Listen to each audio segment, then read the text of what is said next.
Shalom,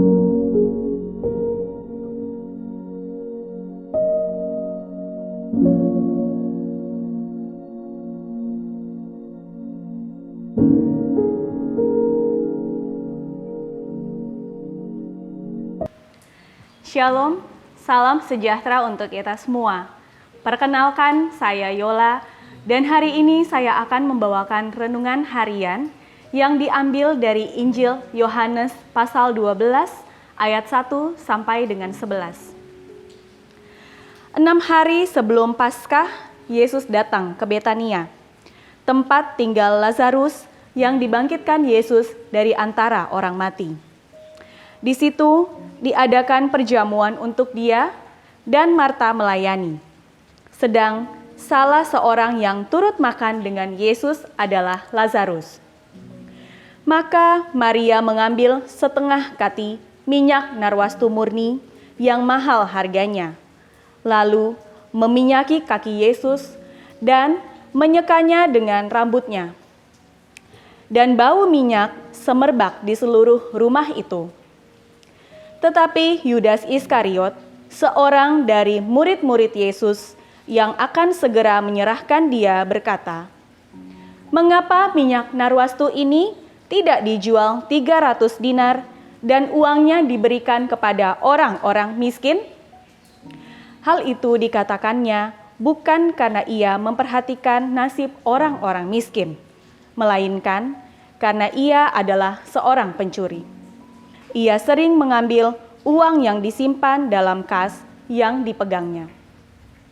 Maka kata Yesus, "Biarkanlah dia melakukan hal ini mengingat hari penguburanku. Karena orang-orang miskin selalu ada pada kamu, tetapi aku tidak akan selalu ada pada kamu." Sejumlah besar orang Yahudi mendengar bahwa Yesus ada di sana, dan mereka datang bukan hanya karena Yesus, melainkan juga untuk melihat Lazarus yang telah dibangkitkannya dari antara orang mati. Lalu imam-imam kepala bermufakat untuk membunuh Lazarus juga. Sebab karena dia, banyak orang Yahudi meninggalkan mereka dan percaya kepada Yesus. Demikianlah Injil Tuhan, terpujilah Kristus. Saudara-saudari yang terkasih di dalam Kristus, kita sudah mendengarkan Injil Kitab Suci pada hari ini. Pada bacaan hari ini menceritakan bagaimana Yesus mengadakan perjamuan bersama para muridnya di tempat kediaman Lazarus, di mana di situ ada pula Marta dan Maria. Dan kemudian diceritakan juga bagaimana Maria menggunakan minyak narwastu, yang pada zaman Yahudi minyak narwastu itu sangat mahal harganya. Tetapi Maria menggunakan minyak tersebut untuk meminyaki kaki Yesus. Dan diceritakan pula bagaimana Yudas Iskariot menegur Maria karena dianggap Maria membuang-buang minyak yang sangat mahal. Dan dari bacaan Kitab Suci hari ini, intisari yang mau saya renungkan menjadi bahan renungan saya adalah perihal mengkritik. Siapa yang melakukan kritik? Di dalam bacaan hari ini tentu saja Yudas Iskariot yang melakukan kritik kepada Maria. Yudas Iskariot mengkritik Maria karena menggunakan minyak yang mahal, dan kritik tersebut dilakukan Yudas di depan banyak orang. Tujuan Yudas melakukan kritik kepada Maria bukan semata-mata karena memang Yudas memperhatikan nasib orang miskin. Karena menurut Yudas bahwa minyak tersebut bisa dijual dan diberikan kepada orang miskin.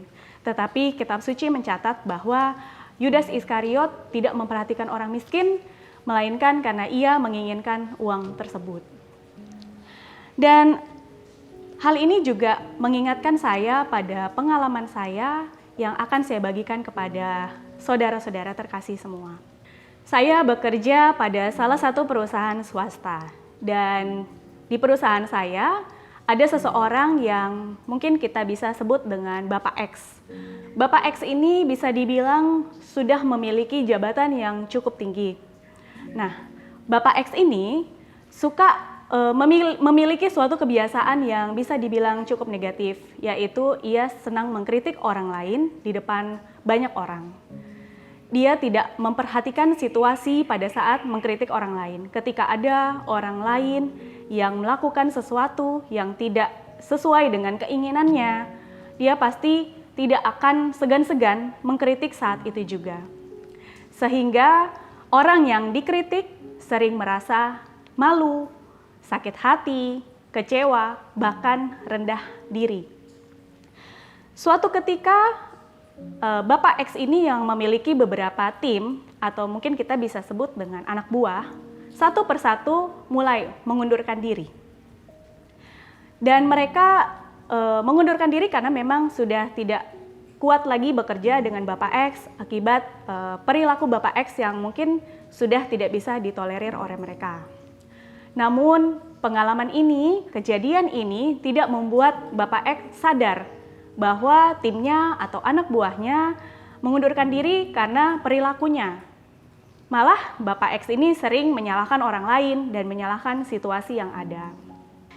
Pengalaman ini membuat saya sadar bahwa tidak perlu mengkritik orang lain di depan umum agar orang lain menilai kita hebat atau menilai kita lebih superior daripada orang lain. Karena kritik yang kita berikan kepada orang lain belum tentu membuat orang lain menjadi lebih baik atau membuat orang lain sadar akan kesalahan yang diperbuatnya. Malah bisa jadi kritik yang kita berikan kepada orang lain menjadi batu sandungan akibat perkataan kita yang tidak berkenan kepada orang lain. Dan nilai ini yang saya terapkan ketika saya bekerja dengan tim yang saya miliki saat ini. Ketika tim saya membuat kesalahan atau membuat kekeliruan di dalam pekerjaannya, saya tidak akan mengkritik mereka di depan banyak orang. Saya akan memanggil mereka satu persatu secara empat mata dan memberikan mereka feedback untuk menyelesaikan persoalan-persoalan yang mereka hadapi atau memperbaiki kesalahan yang mereka lakukan. Semoga pengalaman ini bisa menjadi inspirasi dan menjadi berkat bagi saudara-saudara semua. Shalom, terima kasih.